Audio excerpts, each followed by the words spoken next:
grandmother was first generation Lebanese American here, and my mother is full Lebanese. My father is English Canadian, so I am half Lebanese American and half English Canadian. My skin color was a lot darker when I was younger, especially in the summer. I would get beautiful golden brown. And my family would tell me how beautiful I was, but at school that was a very different story. So I have very early memories from even being in preschool and being excluded playing with the children for the color of my skin. Playtime circles, not talked to, not played with, that type of thing. I remember my mom getting really angry and going to the teachers and talking to them about it. And that kind of progressed. Middle Eastern communities, oftentimes we are known for having a little bit more hair on our bodies. Now I love it. Back then, not so much, because I was made fun of for hair on my arms, or my nose kind of had a crook to it, and so kids would make fun of that a lot. So there was a lot of those kind of experiences when I was younger.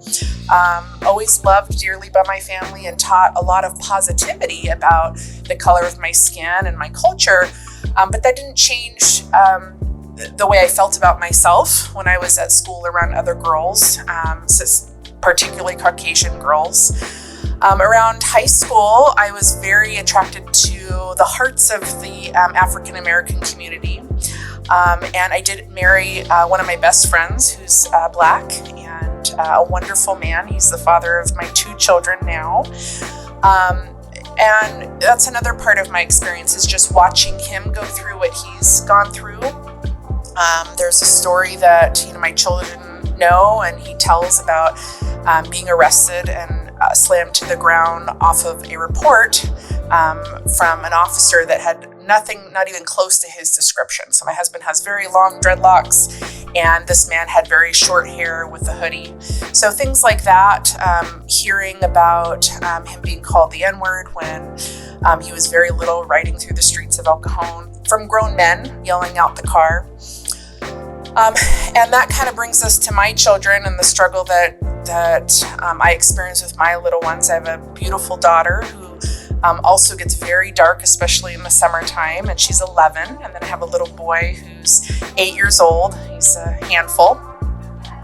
And we were going to have a bigger family, but then he was born and we stopped.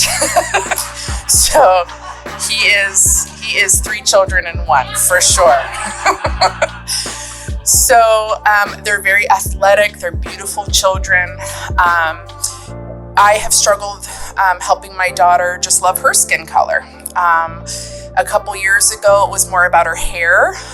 She always wants to have straight hair like her friends at school, always begging me to straighten it. We're always trying to teach her how beautiful her hair is, having her watch videos. I don't know if anybody's seen the Dove Love Your Curls commercial, but it was a great one for her.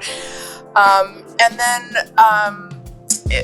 more recently, as she's, hit puberty and kind of doing little kid flirting stuff with boys, she's been talking about, Mommy, whenever I think a boy might think I'm cute, the first thought that comes into my head is, well, he wouldn't really think I'm cute because of my skin color.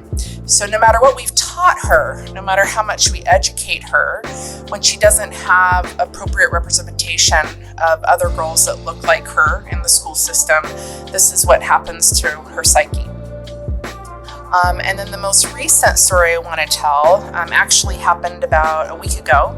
My son has a couple of friends at school that he came home and said that they were calling him the N-word over and over and over again at school, kind of to taunt him. And, they're 8. I don't even know if they know what that means, but I know they're hearing it somewhere. And this was also, either way is not okay, but this was also not with the A at the end. This was with the ER at the end of that word. So it was extremely derogatory. And we were kind of coaching him on what to do and how to talk to the teachers. And then he came home to play video games, and he had his little headphone mic on.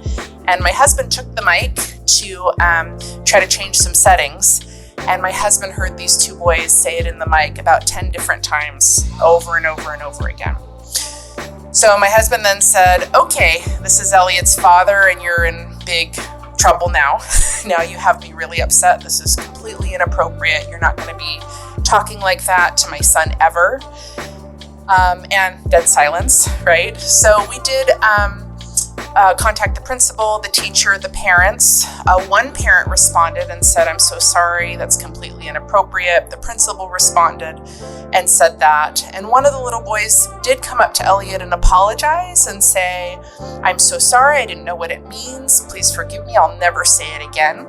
The other, and that is the same parent that apologized to us. And the other little boy said nothing, and the other parent said nothing.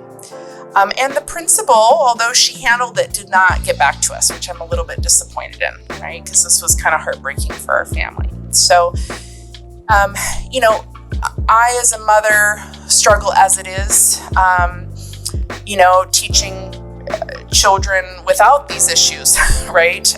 To love themselves, to be strong, to take pride in their body. I'm a therapist. I work with eating disorders primarily, so I am very big on body positivity. So that's always been preached in our house since very little, right? We're not thin, we're not fat, we just are, right?